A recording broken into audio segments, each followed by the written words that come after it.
I haven't had the most traditional pipeline getting into the Guilty Gear series, especially as a new player to the franchise. If you started Guilty Gear in recent years, you probably started with Strive and then explored out from there. But overall, I like old school games, and when my friends started picking up Plus R, I started diving deep there. But as my Discord grew from the channel, I had more and more people talking about Strive there. So while my friends were pretty dismissive about it, I decided, hey, let's give it an honest try. Maybe I'll like it, maybe I won't, but at least I'll be able to form my own opinion about it, and maybe write a little impression and review video. So here we go. If you like this sort of content though, definitely make sure to drop a like and subscribe, it helps out the channel a ton. So let's get into this. The only Guilty Gear game I've put a solid amount of time in is Plus R, so jumping straight to Strive was really weird. The first thing you'll notice jumping into a game from the older ones is it's very restrictive. It does not feel like what you would expect from an air dasher. I understand why those coming from Rev 2 and Plus R were immediately put off by this game, and I'm definitely in that camp. But I decided to power through that initial feeling and came out the other end feeling like this game's just okay. If you were expecting an expansion of what you love about Guilty Gear, you'll most likely be disappointed. But viewing it in a vacuum, it's not a bad fighting game, but nothing really particularly stands out as amazing to me. I didn't really want this review to be super negative, but unfortunately that's definitely how it's going to turn out. I really wanted to like this game a lot, but let's just break down everything. Most obvious thing I noticed right away is air dashes feel bad, like really bad, to the point where it seems barely better than to just jump in, and maybe in some cases it is better to jump in. If they removed air dashing from this game, I feel like not a single person would care. It's a very slow and clunky movement option because there's this pause right before you start moving forward. But if you do it backwards, it doesn't go as far, but it does come out instantly, though the little amount you move backwards is almost laughable. I'm really disappointed with the approach they took air dashes in. I thought air dashes were a very cool movement option that certain characters could use for interesting pressure and combos, but overall, it just feels like it was gutted into irrelevancy. The next point of contention is the Gatling system. In previous games, the Gatlings generally went from like punch to kick to slash to heavy slash to dust, but each character had their own exceptions to the rules, and you really had to study to get a full understanding of a character's full Gatling series. But in Strive, it was simplified to be universal. And I feel like the way it's structured ends up making combos more restrictive on what you can do.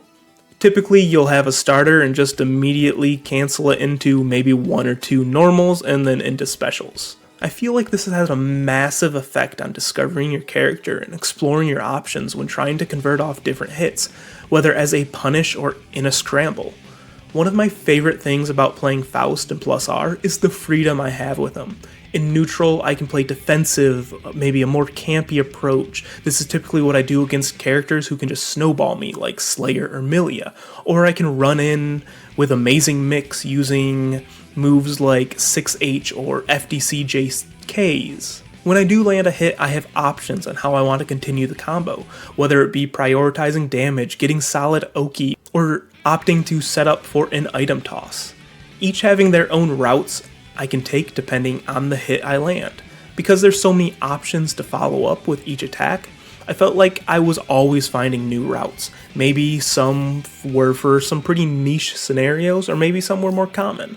But I don't think that's the case for Strive. The characters I played were Elfelt, Testament, and Sin, and never did I find this emerging gameplay. When I land a normal, I know what it's going to be comboed into. The only sort of combo expression I could find was when to use Wild Assault or Roman Cancel, but even then, the goals felt like you were either going for Oki or a wall splat. Maybe sometimes you'd have a route that you could go for damage instead, but I never really found the combo game in this that exciting. Okay, let's talk about the wall and wall breaking combos. What is this thing? Why is it here? I do not get it. My assumption would be that they wanted to try and iterate on the idea of the corner.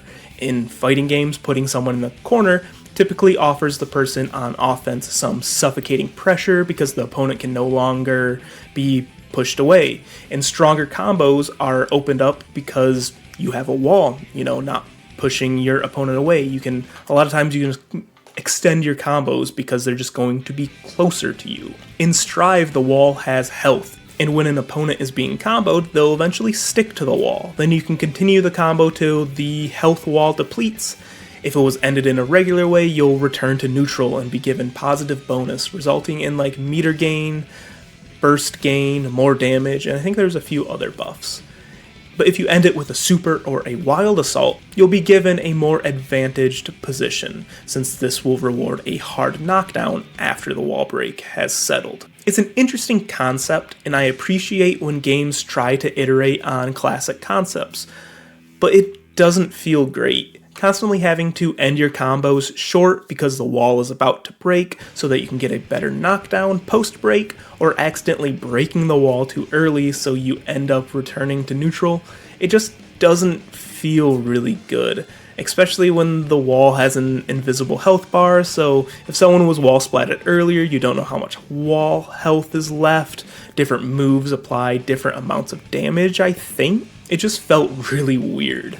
For me, part of the fun of corner combos is being rewarded with just doing the combo, or maybe opening up a very sick just pressure game because it's harder for your opponent to get out. For me, that's part of the fun of corner combos. You're being rewarded with being able to execute something really fun. But the wall mechanic is unfortunately just a core part of Strive. So it's not like they could just remove it. The entire game is balanced around it. It's integral to the game's identity. I know this impressions video has been entirely negative, but it's really hard to talk about the positives since everything that makes this game unique, in my opinion, just seems like a downgrade. Strive has a sick soundtrack, the presentation is top-notch, the game is absolute eye candy, each character's design is just oozing with style, but all of this can be found in different Guilty Gear games.